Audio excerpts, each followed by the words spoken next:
Good morning, good afternoon, and good evening around the world. Welcome back to the channel. My name is Blackjack. Today, as always, I'll be doing a YouTube deck tech for you guys. If you're interested in having me put a deck together for you or help you tweak a list you're trying to work on, I'm looking for any of the 5 metrics in the comment section. A bracket, a budget, a theme, a commander, and any pet cards you might have. I'll also leave a link to join the Discord down below. It's an easy place for you to drop a deck list off and have me work on. After watching the recent game nights yesterday, I was inspired to make a Reaper King No More deck. We, back in the day, years ago, used to do a 50/$100 budget league for Commander. One of my favorite decks in that league was Scorpion God that I ran, distributing negative counters and controlling the board absolutely dominated. So between that and this command zone, I got inspired to put this together. This is a Jund Reaper King No More. If you don't know the hybrid mana symbols, it's either two colorless and a black, two colorless, or a red, two colorless, or a green. So you can either pay just Jund, or you can pay 6, or you can pay a combination. But ideally, you're just casting this for 3 mana. When this enters, put a negative counter on each of up to 2 target creatures. Whenever a creature an opponent controls with a negative counter on it dies, you can put it onto the battlefield under your control. Do this once per turn. So this is a control deck built and predicated on the idea of distributing counters. Vraska will proliferate and draw cards. Auntie has Blight, and then whenever counters are put on a creature, negative counters on a creature you control, draw a card. If you don't control it, they lose life. Sometimes you'll be putting counters on your own stuff as well. A great example is Devoted Druid. You can tap it for a green and then put a negative counter on it to untap it and get another mana out of it. Dread Tiller, when it enters, distribute a negative counter, and then whenever a creature with a negative counter on it dies, put a land from your hand or a graveyard onto the battlefield. Eternal Witness to buy stuff back. Free Strider Lookout. Every time we target something with a negative counter, we are committing a crime. So pretty much we're going to be getting to trigger this every single one of our turns and getting a bunch of value out of it. Generous Patron. It does have support, but more importantly, whenever you put a counter on a creature you don't control, draw a card. So every time you're distributing those negative counters, you're going to get to draw off of it. Glissa Sunslayer is multifaceted. You can draw cards, hit enchantments, or remove counters from stuff. Hapatra, when it deals combat damage, you can put a negative counter on a creature, and then whenever one or more counters, negative counters, are put on something, you make a 1/1 black snake with death touch. Oh, green snake, sorry. Harbinger of Night, during your upkeep, put a negative counter on each creature, so this will eventually just take out the whole board. Kolrath Knight, this used to be an all-star in my budget deck. Creatures your opponents control with counters on them can't attack or block. This will completely shut down the board. If you follow up Harbinger of Night with this, all of the sudden every creature on the board can no longer attack or block for your opponents. Maha, its Feathers Knight. Creatures your opponents control have base toughness 1, so that means every time you throw a negative counter onto something, it's just going to immediately destroy it. Massacre Girl. Creatures you control have Wither, so they deal damage in the form of negative counters. Whenever a creature an opponent controls dies, if its toughness is less than 1, draw a card. Since you're dealing damage in the form of negative counters, basically, if a creature's a 3/3 and it has 2 negative counters on it, it's now a 1/1. So if it dies, it triggers Massacre Girl, whether or not you deal 5 damage to it or 1 damage to it. So this I'm expecting to trigger quite a bit and draw a lot of cards. Midnight Banshee, at the beginning of your upkeep, put a negative counter on each non-black creature. Kind of another version of Harbinger of Night, distributing a ton of counters. Machias, a lot of combo potential if you want to go that route.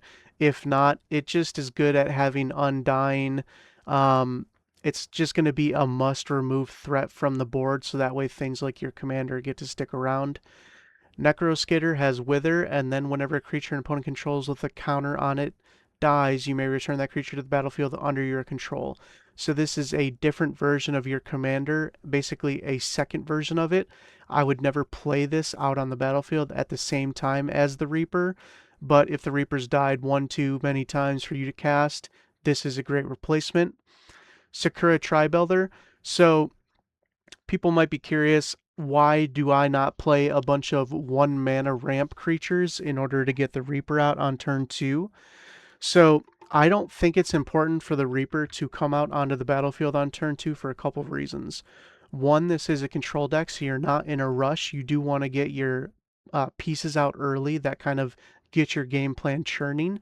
And two, if it comes out on turn 2, realistically, you're not going to have very many creatures to target with its counters. And even if you do, they're not going to probably be very good. So you're not really in a hurry to get this down. That being said, this is a deck that wants to operate on a lot of mana, so we do play quite a bit of ramp. You do have Devoted Druid, Sakura Tribe Elder, and then we play Cultivate, Kodama's Reach, Nature's Lore, Farseek, Rampant Growth, Shared Roots, 3 Visits, Arcane Signet, Felwar Stone, Soul Rain, and we'll get to it later, but the Soul Stone is in here as well. So that is 13 pieces of ramp.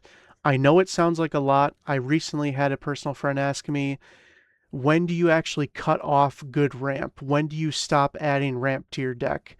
And in my mind, it definitely is commander dependent and how heavily invested you need to be in mana. But for most base green decks, my fast and loose answer is around 14. Around 14 is where I would start to actually genuinely look at my ramp and make cuts. Things like Cultivate and Kodama's Reach are already on the chopping block. They're still good enough for me, and I think should be good enough for you as well. But if we get more 2 mana ramp pieces that are quality, like Shared Roots from Avatar, those will be replaced. Skin Render distributes negative counters. Spitting Dilophosaurus, when it enters or attacks, you can put a negative counter on up to 1 creature. Creatures your opponents control negative counters on them can't block, allowing you to get through with damage. Scorpion God, the namesake of my old deck. This creature is absolutely insane. Whenever a creature with a negative counter on it dies, draw a card. You can pay 3 to put a negative counter onto a creature. Whenever the Scorpion God dies, return it to its owner's hand at the beginning of the next end step.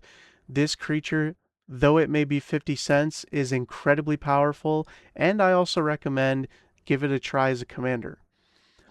Worker Bow Elder enters the battlefield with a negative counter, and then you can remove 1 to destroy an artifact or enchantment. Being able to add more counters to this to get more artifacts or enchantments are what makes it good. Sorceries, Black Sun Zenith is a board wipe that distributes in the form of counters. Darkness Descends, Drowned in Ichor, Incremental Blight. These are all removal pieces that deal damage in the form of negative counters, and they also sometimes proliferate. Eventide Shadow, remove any number of counters from among permanents on the battlefield. You draw cards and lose life equal to the number of counters removed this way. More than likely, you're only going to want to remove counters from your own stuff, but even so, this is more often than not going to be a 5 mana, lose 5 life, draw 5 cards. And that's pretty much as bad as it gets, and it only gets better from there. Night's Whisper and Painful Truths for some card draw. Instance, you have Atomize, Puncture Blast, Putrefy, Terminate, Go for the Throat, Grim Affliction, Infernal Grasp, Fire Covenant, all as pieces of removal. I will say, and I've mentioned this in recent videos, removal on a 1-to-1 basis typically isn't good in Commander because I'm using a card to remove one of your cards, and now both of our opponents have done nothing but profit because you and I are down a card and they still haven't been affected. So typically you want your removal to be more than 1-for-1.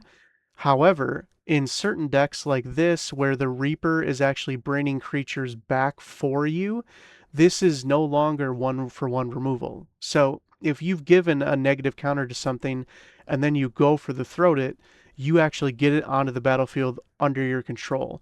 So you've actually not spent any cards because you technically spent 1, but you got 1 back. So you essentially paid 2 mana to get someone else's best creature, which is why in this case I think this is very powerful and worth playing. Dark Ritual as a little bit of one-off piece of ramp. Artifacts, we went over the ramp. Soulstone, completely got the idea from the Commander video for game nights. I haven't found a good reason to invest $53 into a 2 mana ramp piece yet.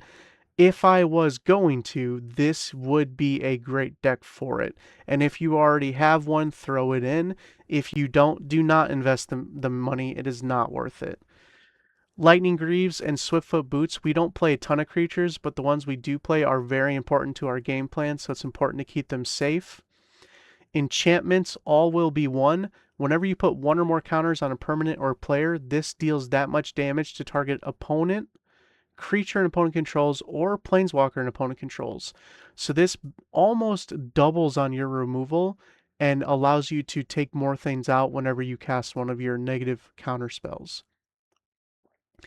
Black Market Connections, Sylvan Library, Hollowmurk Siege, Phyrexian Arena, Deathreap Ritual are all ways for us to get consistent card draw.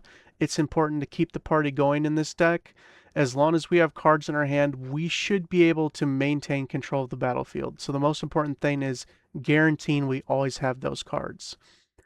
Blowfly Infestation. Whenever a creature dies, if it has a negative counter on it, put a negative counter on a new creature. So this guarantees that there's counters always floating around for you to utilize. Crumbling Ashes at the beginning of your upkeep, destroy a creature with a negative counter on it. So this is basically a go for the throat on a stick every single turn for you. Everlasting Torment, all damage is dealt as though it was Wither, so it turns all damage to negative counters, which obviously is great for you. Nest of Scarabs, whenever you put one or more negative counters on a creature, create that many black insects, obviously is going to really just dogpile the board with a ton of insects and eventually destroy some creatures as well. Puka's Covenant, or sorry, Nessus Scarabs will not destroy creatures. I'm losing my mind. Puka's Covenant, whenever a creature you control with a counter on it dies, return another target permanent with mana value less than or equal to the number of counters on that creature from your graveyard to your hand. Do this once each turn. So ideally, you're going to be triggering this probably every turn. And remember, this does say permanent, so you don't always have to get a creature back. You can get an artifact or enchantment back as well. So this is a good utilization of the negative counters in order to give us card advantage. Land base, as always, do the best you can with what you have, upgrade over time. Especially in a base green deck, you can kind of get away with skimping on a lot of the expensive stuff just because you play so much land ramp. But I put together a pretty expensive and quality mana base here. I think this 574 price tag, to be honest, I would say at least 250 of it is mana. So don't let that price tag fool you. A lot of it is just from this kind of generic mana base I put together. Of note, Karn's Bastion for proliferation, nesting grounds to move counters around, shifting woodland to get a permanent out of your graveyard essentially. But aside from that, just do the best with what you have. Overall, I think this deck is awesome. It definitely inspired me after playing the Scorpion God back in the day. I loved that deck so much, and I think this is a good next step evolution of that. So if you want to be the bane of the existence of all your friends on game night, feel free to play this. Make sure everybody has no fun, distribute -1 counters, control the board, and eventually just grind the game into oblivion. There's no dedicated win condition here.